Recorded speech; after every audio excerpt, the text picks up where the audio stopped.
Amém. Eu queria ler um texto com você, que está em Isaías 6. O texto tem falado bastante comigo.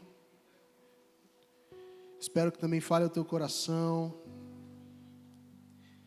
Quando Isaías ele é escolhido e consagrado para ser profeta, é um dos textos que nós vamos trabalhar nessa noite. Estou usando uma revista corrigida. Se não tiver, pode ser a ACF, aí vai ser bem parecida. O texto fala assim: no ano em que morreu o rei Uzias, eu vi ao Senhor assentado sobre um alto e sublime trono, e o seu séquito enchia o templo. Os serafins estavam acima dele, e cada um tinha 6 asas, com 2 cobriam o rosto, com 2 cobriam os pés, e com as 2 voavam. E clamavam uns para os outros, dizendo: Santo, Santo, Santo é o Senhor dos exércitos, e toda a terra está cheia da sua glória. E os umbrais das portas se moveram com a voz do que clamava, e a casa se encheu de fumaça. Então eu disse: ai de mim, que vou perecendo, porque sou um homem de lábios impuros e habito no meio de um povo de impuros lábios. Os meus olhos viram o Rei, o Senhor dos exércitos.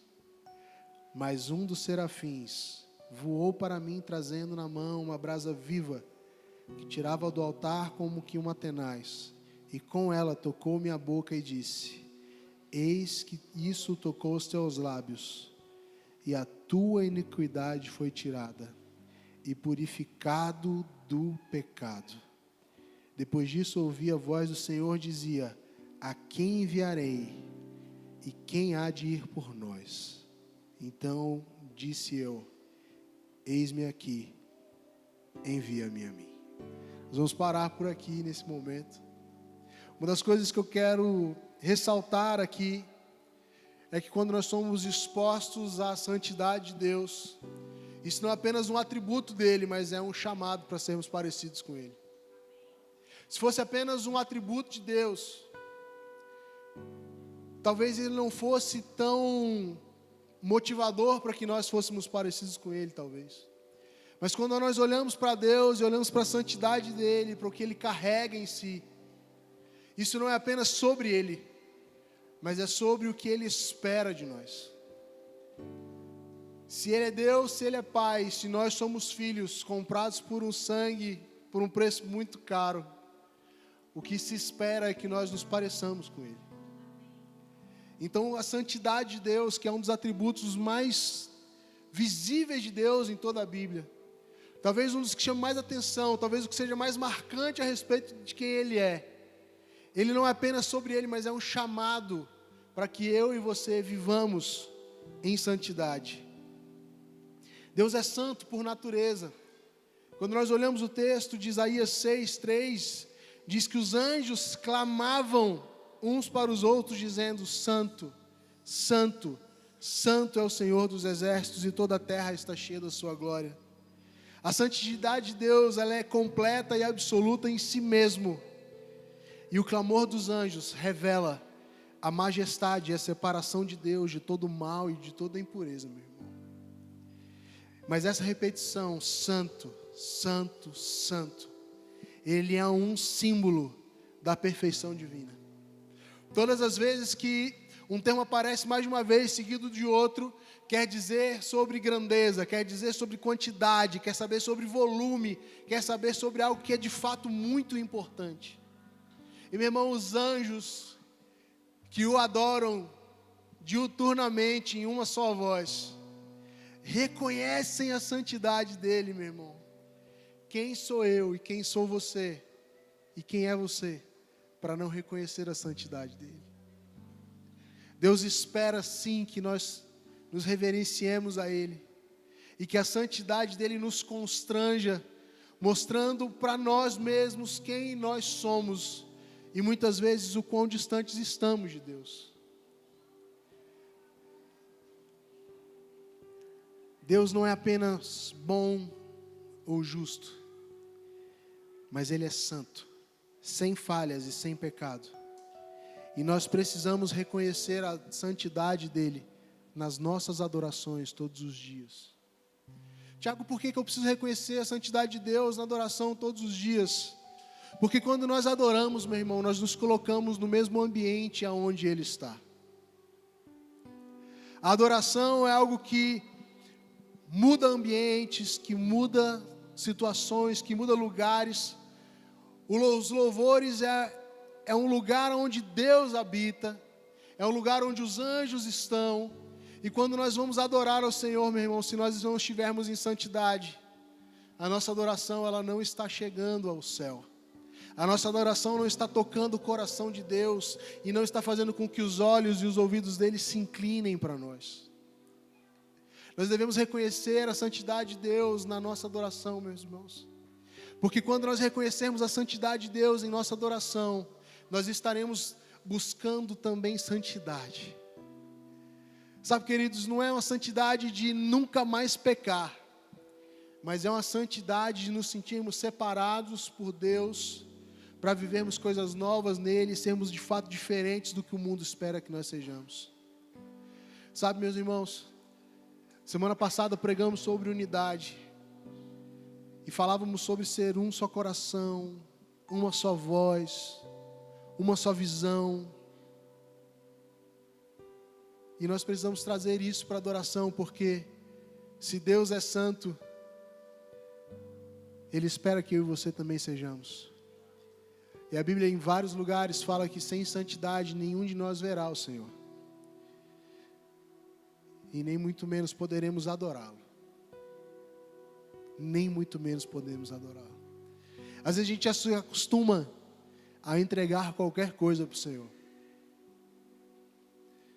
E a gente que mexe com louvor há muito tempo, às vezes a gente sabe que conforme o tempo vai passando, a gente às vezes tende a entregar menos, a se envolver menos, a se dedicar menos. Mas Deus espera que a gente continue o adorando com a mesma intensidade que nós o adorávamos no começo. Mas eu não estou aqui para falar sobre apenas o que uma equipe de louvor deve ou não fazer. Nós estamos falando sobre o que eu e você como igreja devemos fazer, porque a adoração é muito além de instrumentos afinados, é muito além de um movimento, é muito além de uma trilha sonora para que alguma coisa aconteça. A adoração é o meu coração e o seu coração rendidos aos pés do Senhor, reconhecendo a santidade dEle, reconhecendo a soberania dEle, reconhecendo a nossa dependência dEle. Amém? Estamos juntos? A santidade de Deus nos inspira a ter temor e reverência. Quando nós vamos para Isaías 6:5, o texto diz que Isaías ele foi separado para ser profeta, ou seja, Deus já havia olhado para ele, já havia separado para ele. Ou seja, Isaías já era de fato alguém diferente, Isaías já era um cara separado, ele já se mostrava diferente do que havia no povo naquela época. A ponto de chamar a atenção de Deus separá-lo para um ministério. E ele já aparece tendo uma visão de Deus no seu trono. Meus irmãos, eu fico imaginando o que Isaías viu e a majestade, a magnitude do que ele viu, a ponto de fazer com que ele reconhecesse todas as suas falhas e reconhecesse também que não poderia permanecer vivo na presença daquele que é santo, porque ele carregava em si uma vida de iniquidade.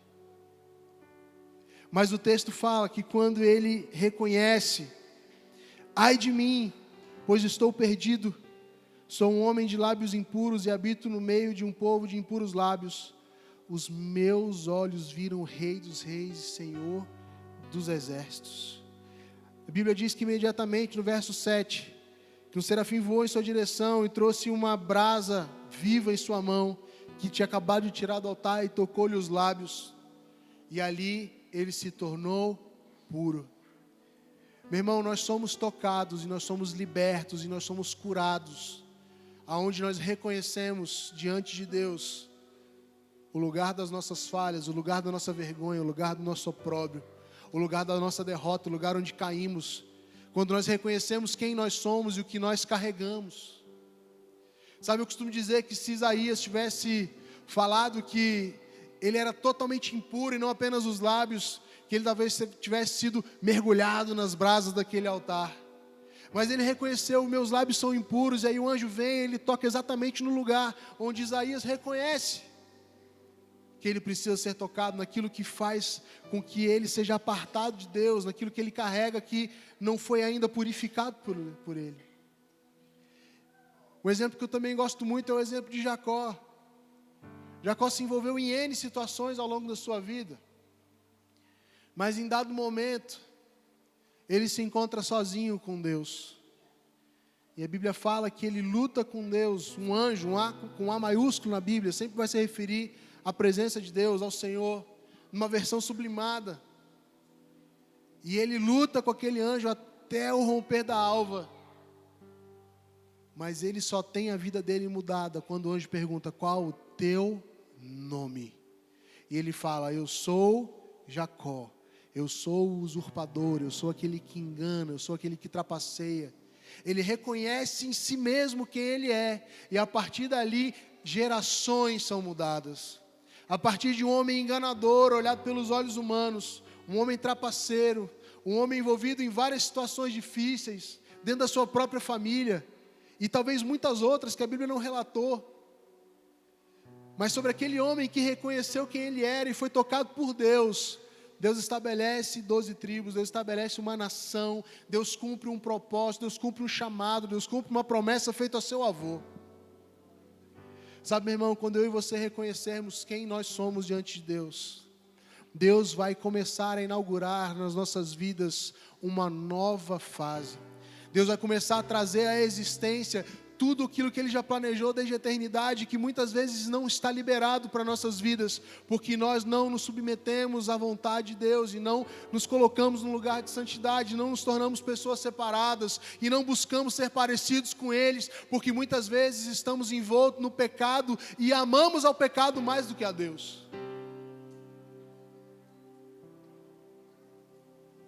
Mas para sermos um com Ele, e para desfrutarmos da sua santidade, nós precisamos abrir mão de uma vida de pecado.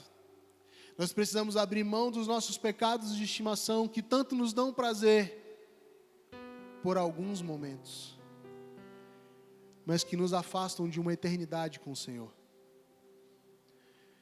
Às vezes a gente costuma dizer, a gente que trabalha muito em encontro, em discipulado, às vezes faz gabinete, você tem um problema.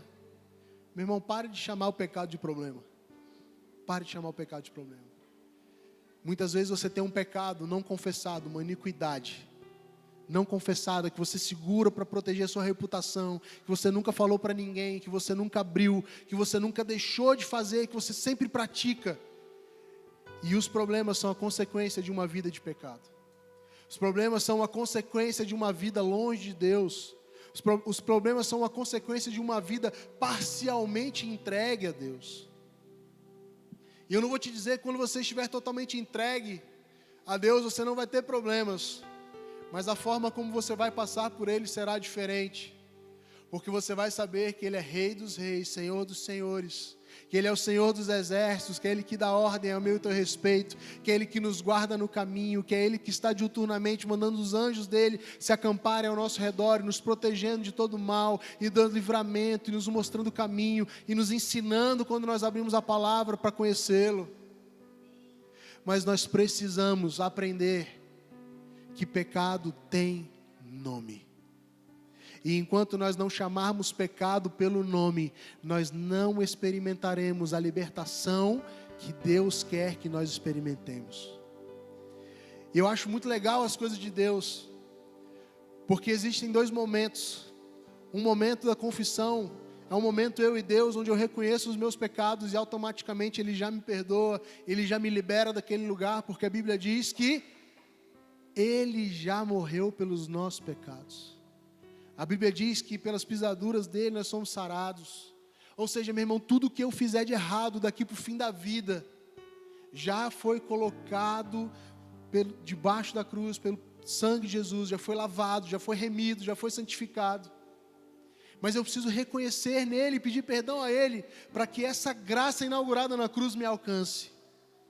Mas Ele deixou um processo chamado cura entre nós.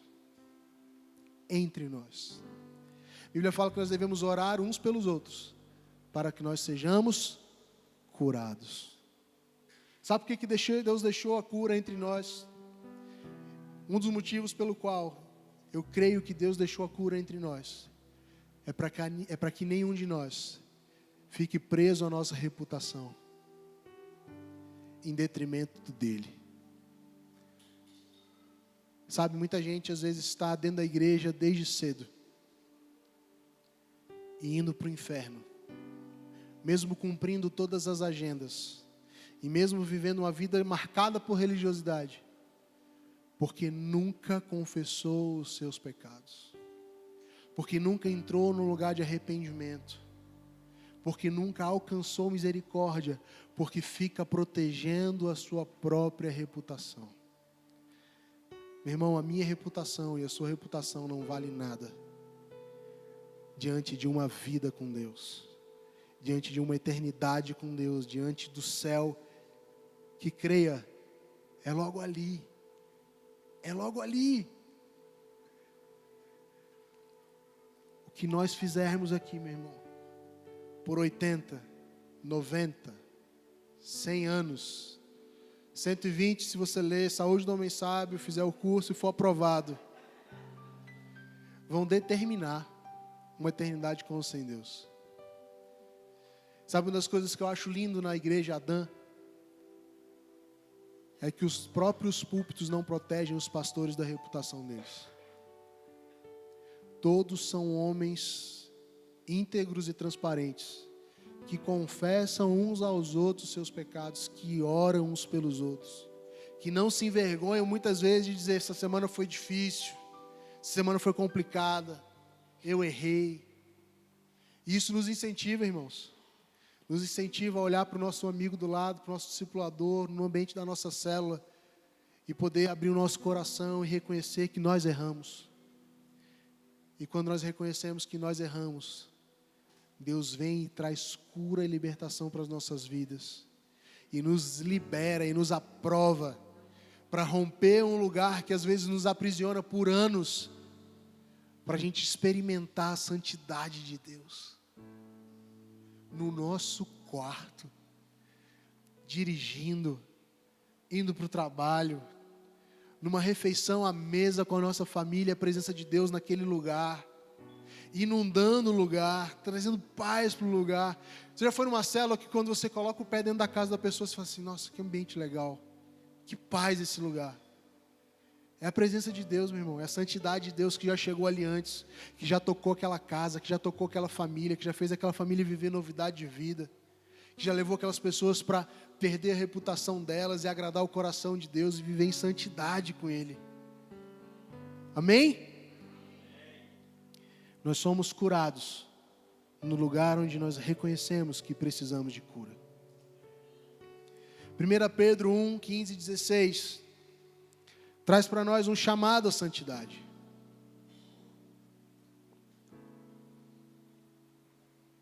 E Deus quer nos desafiar nessa noite a vivermos em santidade, e rompermos com uma vida de pecado, e rejeitar de uma vez por todas todo o jugo de Satanás contra a nossa vida e toda acusação. Amém? Você crê nisso? Glória a Deus por isso. 1 Pedro 1, de 15 a 16, diz assim: mas como é santo aquele que nos chamou, sede vós também santos em toda a vossa maneira de viver, porque está escrito: sede santos, porque eu sou santo. Meu irmão, Deus não colocaria na Bíblia algo que fosse impossível de ser realizado. Deus não traria algo para mim e para você como uma meta, como um conselho, se não fosse possível ser realizado. As pessoas olham esse termo santo e olham para a santidade de Deus, que nunca pecou, e acham que de fato nunca poderão desfrutar da presença dEle, porque nunca chegarão nesse nível de santidade. É isso mesmo, nunca chegaremos nesse nível. Mas santo no original não quer dizer santo como Deus é, mas separado como Jesus foi. Pode ser que a gente não consiga ser santo todo dia, mas separado todo dia a gente consegue, meu irmão. É ir na contramão. É tomar decisões diferentes daquelas que o mundo quer que você tome. É se posicionar quando todo mundo está indo para um caminho que não é o caminho que agrada a Deus. É ter orgulho de ser de fato chamado cristão. Porque hoje em dia ser cristão virou moda. Hoje em dia ficou bonitinho, dá status, dá like no Instagram, ser cristão. Principalmente se for aqueles cultos que tem reteté e profecia para todo lado. E glória a Deus pelo profético, eu amo o profético. Só que muitas dessas igrejas, elas pararam de se mover no profético e têm se movido no patético, porque não conhecem a palavra. E usam os dons de forma imatura. E trazem vergonha para o evangelho muitas vezes. Só que as pessoas, elas acham que dá like está nesse ambiente. Não é isso que Deus nos chamou. Deus nos chamou para ser santo, separado. Não por um status, não por um momento, mas por toda uma vida. Que aponta para uma eternidade com Deus. Deus nos chamou, meu irmão, para dizer não para as coisas do mundo. Deus nos chamou para tomarmos a nossa cruz. Ou seja, a nossa dificuldade, a nossa vergonha. E seguir a Ele.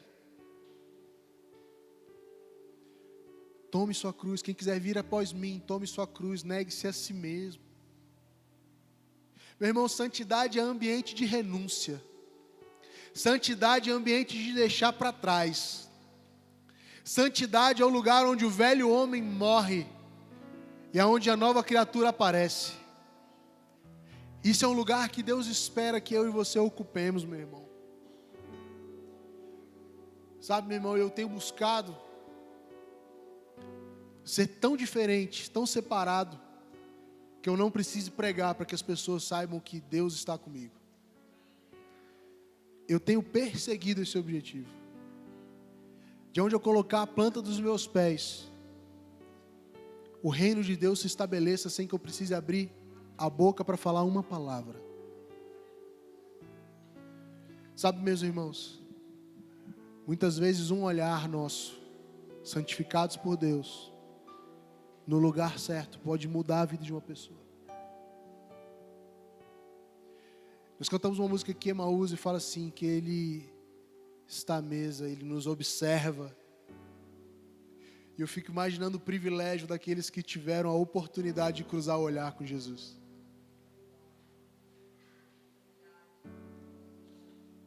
Imagina você olhar nos olhos de Jesus. Imagina o seu ambiente, o seu coração ser inundado de paz, inundado de amor, inundado de esperança, apenas por um olhar. Meu irmão, isso pode ser para mim, pode ser para você também. A Bíblia fala que obras maiores do que as que Ele fez, nós faríamos. E nós não temos experimentado isso, porque temos levado uma vida de santidade nas coxas. Nós temos levado uma vida de santidade do jeito que a gente acha que tem que ser. Deus não está nos chamando para levar uma vida como a gente acha que deve ser. Deus tem nos chamado para viver uma vida de acordo com a palavra. Desde sempre foi assim, meu irmão. Desde sempre teve ordem, desde sempre teve decência, desde sempre teve um modo de se achegar. Se assim não fosse, Deus teria se agradado da oferta de Caim e de Abel. Concorda?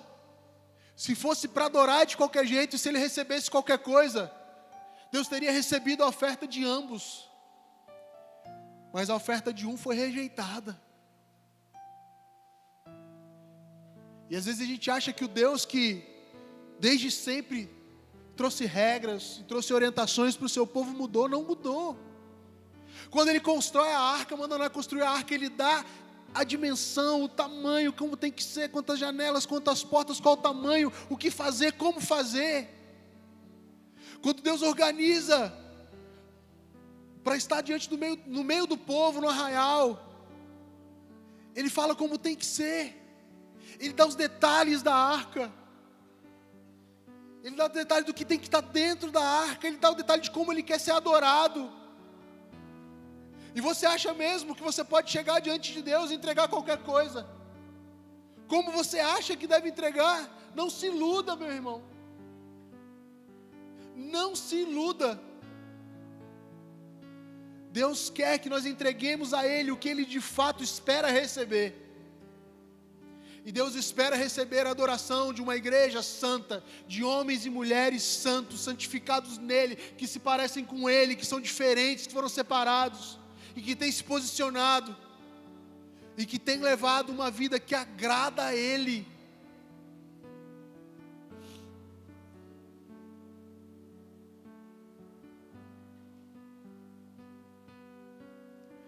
Sede vós também santos em toda a vossa maneira de viver.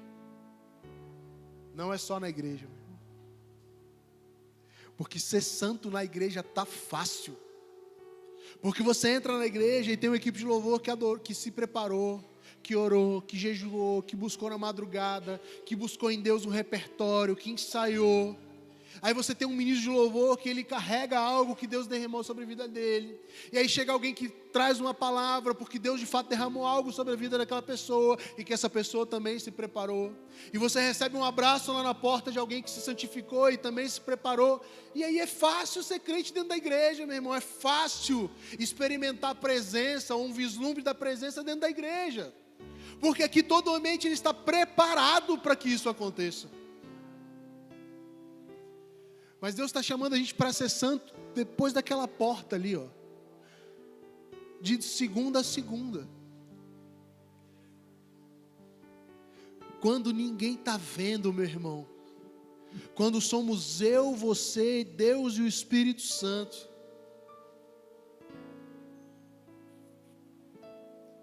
É isso que Ele espera de nós. Que a gente seja santo na nossa casa.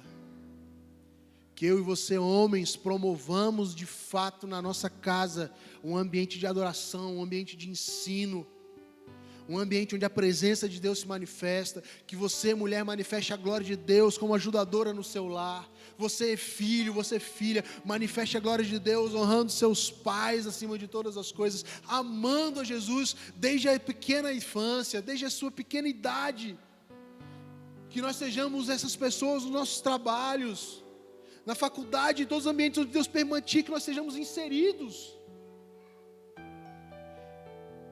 Sede santos em toda a vossa maneira de viver.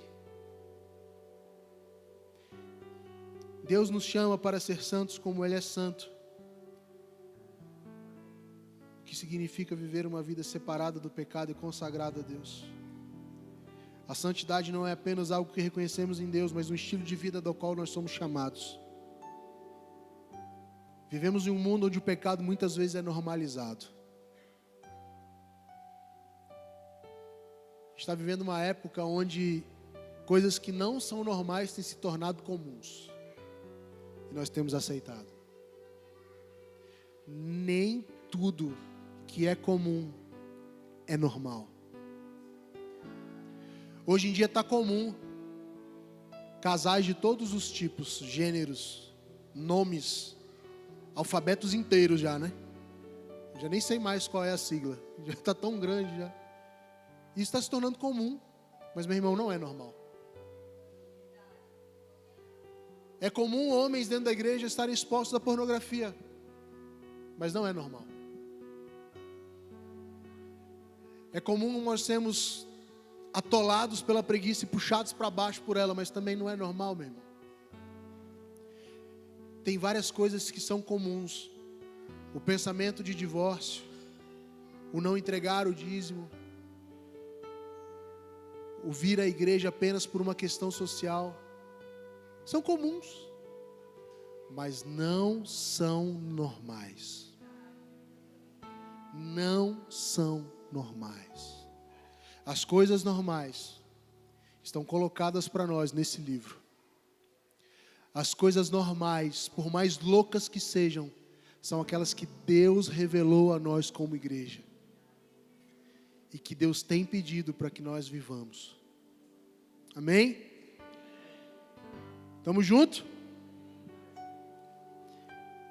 Hebreus 7:26 fala sobre a manifestação da santidade de Deus.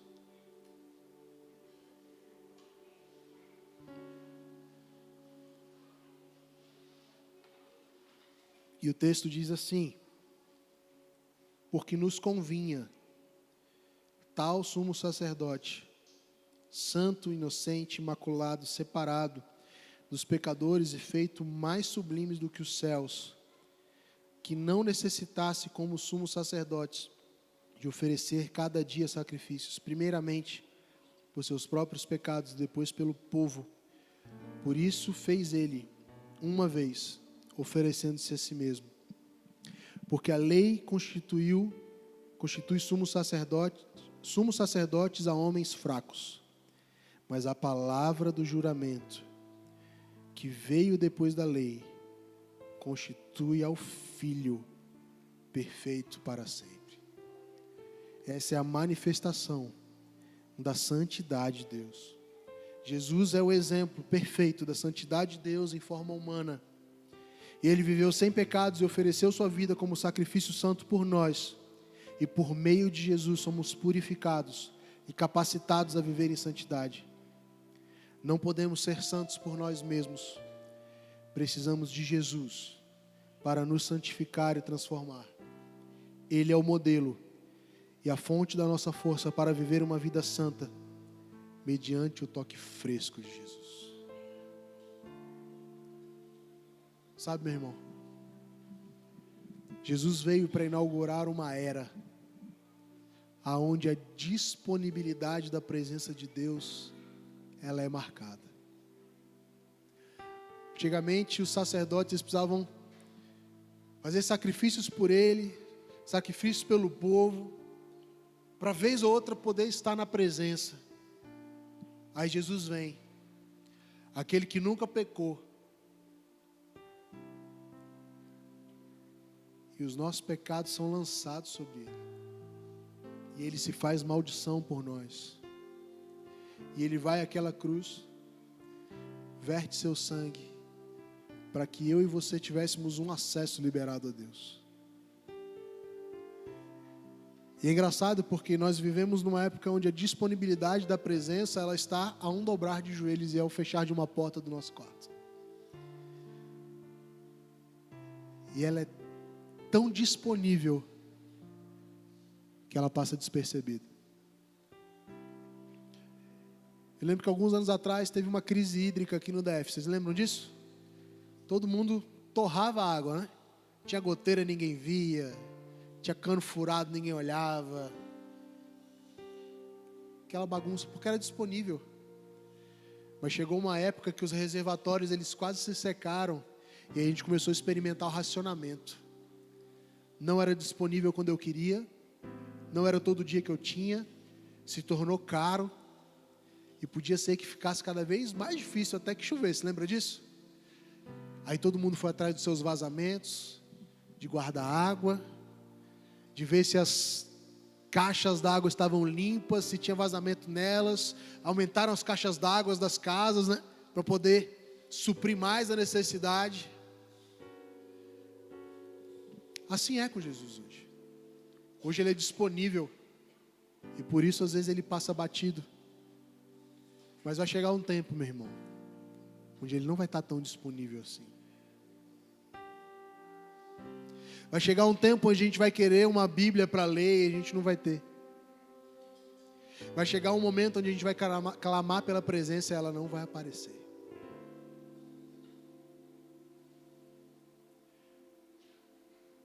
Esses dias eu estava estudando sobre a diferença das Coreias. De um lado, vivendo um avivamento, igreja crescendo, o país prosperando, as coisas acontecendo. Do outro lado, não se pode ter uma Bíblia, é crime, não se pode falar de Jesus, não se pode ir a uma igreja. Já tem gente vivendo isso, meu irmão. Nós somos privilegiados por ter essa palavra em várias versões, por ter essa palavra na palma das nossas mãos, nos aplicativos, de poder nos reunir em igrejas com ar-condicionado. Mas vai chegar um tempo, meu irmão, E talvez a gente seja a geração que vai passar por isso. Talvez nossos filhos, nossos netos, não sei. O que eu sei é que está cada vez mais perto. E a gente vai clamar pela presença e ela não vai vir. Meu irmão, não trate a presença de Deus como algo disponível todos os dias, porque uma hora ela não vai ser. Deus espera que nós aproveitemos a presença dEle todos os dias. Meu irmão, nada pode ser mais importante do que a presença dEle. Só que para desfrutar dessa presença, nós precisamos cada vez mais nos santificar nele e sermos parecidos com Ele. A santidade e a justiça de Deus, Salmo 99, 4 e 5 diz assim: e a força do rei ama o juízo, tu firmas a equidade, fazes juízo e justiça em Jacó. Exaltai ao Senhor nosso Deus e prostrai-vos diante do escabelo dos seus pés, porque Ele é santo. A santidade de Deus está intimamente ligada à sua justiça. Então creia, meu irmão, o Deus do Velho Testamento, Ele é o mesmo do Novo. E o Deus que ama também corrige. E o mesmo Deus que ama e hoje corrige, um dia virá para nos julgar. E Ele será justo em seu julgamento. A justiça, ela é uma extensão da santidade de Deus. E a justiça de Deus nos chama a ser justos em nossas ações, refletindo o caráter dEle na nossa vida diária. E caminhando para o fim, falando a respeito do acesso à santidade de Deus, Hebreus 10, 19 a 22 diz assim: tendo, pois, irmãos, ousadia para entrar no santuário, pelo sangue de Jesus, pelo novo e vivo caminho que Ele nos consagrou, pelo véu, isso é, pela sua carne, e tendo um grande sacerdote sobre a casa de Deus, cheguemo-nos com o verdadeiro coração e inteira certeza de fé, tendo os corações purificados da má consciência e o corpo lavado em água limpa. O sacrifício de Jesus nos permite achegar à santidade de Deus. Porque é através do sacrifício de Jesus que hoje nós vamos celebrar, e que Deus te use na ministração da Santa Ceia hoje, Pai. Permite com que eu e você nos acheguemos a Ele, no Santo dos Santos, sem precisarmos de sacerdote sobre nós. Deus fez isso mediante o sacrifício de Jesus. Enquanto a carne dele era rasgada, o véu também era, meu irmão. Os nossos pecados foram lançados sobre ele. E Deus, em graça, pode revelar sua majestade para nós todos os dias. Ele é o novo e vivo caminho. E Ele nos consagrou. Através de Jesus nós somos tornados santos e irrepreensíveis. Ele espera isso de nós. Ele espera que como filhos nós sejamos parecidos com Ele. Ele espera que nós como os filhos nós o amemos acima de todas as coisas. Ele espera que como filhos nós sejamos, coloquemos Ele no lugar de ser o primeiro.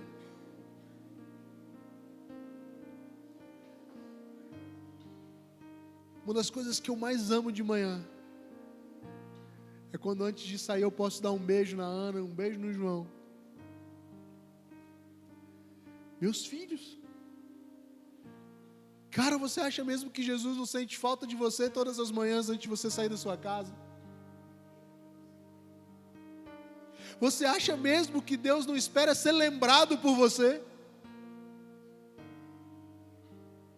Você acha mesmo que Deus preparou um dia para você viver sem falar com Ele, sem ter a ousadia de dar um bom dia para Ele,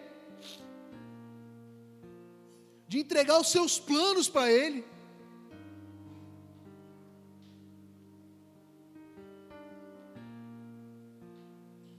Uma das coisas que eu tenho aprendido, essa eu aprendi com o Felipe, que é meu discípulo, mas a gente é ombreio, a gente é junto, a gente foi ordenado junto, a gente se ama, é um discipulando o outro às vezes, sabe? Ele fala assim: Tiago, eu tenho aprendido a, antes de levantar, fala assim: Deus, os meus planos por esse dia são esses, mas quais são os teus planos? Olha a importância do discipulado, né, cara?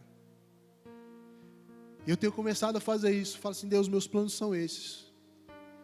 Eu quero sair de casa, eu quero chegar no meu trabalho, eu quero entregar essas atividades, eu quero fazer tais coisas, eu quero voltar para casa, eu quero ver minha família bem quando eu chegar, eu quero pagar tais contas. Mas Deus, quais são os seus planos?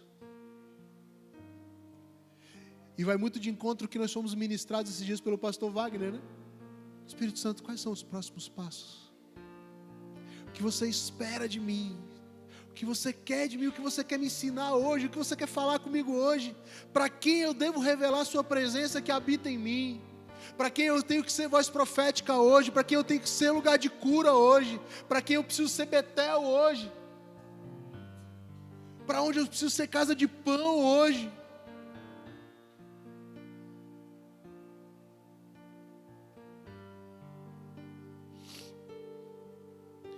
A santificação, meus irmãos, é um processo diário entre a salvação e a glorificação.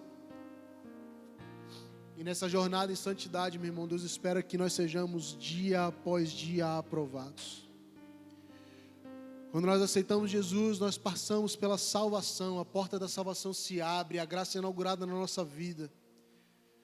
Mas isso é o começo de uma vida com Deus. Existe um percurso a ser trilhado todos os dias chamado santidade. E é trilhar um caminho de santidade que vai fazer com que um dia nós sejamos glorificados com Deus. É o dia que toda dor será tirada, que toda lágrima será enxugada. É um dia que esse corpo que nós carregamos, ele não vai ser mais preciso. É o dia que nós habitaremos na cidade celestial. É o dia que o céu vai descer para a terra, meu irmão. É o dia que nós veremos o Senhor face a face e conheceremos Ele como Ele é. E nós seremos conhecidos por Ele. E nós não teremos uma outra preocupação, a não ser nos ajuntar ao coral de anjos e reconhecer: Santo, Santo, Santo, é o Senhor dos exércitos. É um processo que nós precisamos construir, mantendo os nossos olhos fitos em Cristo e auxiliados pelo Espírito Santo. E mais uma vez, aquele que quiser vir após mim, negue-se a si mesmo e tome a cada dia a sua cruz e siga-me. Lucas 9, 24, 23 fala assim: e dizia a todos: se alguém quer vir após mim, negue-se a si mesmo, tome a cada dia a sua cruz e siga-me. Porque qualquer que quiser salvar a sua vida, perdê-la-á. Mas qualquer que por amor de mim perder a sua vida, a salvará. Porque que aproveita o homem granjear o mundo todo, e perdendo-se, prejudicando a si mesmo? Porque qualquer que de mim e das minhas palavras se envergonhar, dele se envergonhará o Filho do Homem, quando vier na sua glória, e na do Pai e dos santos anjos.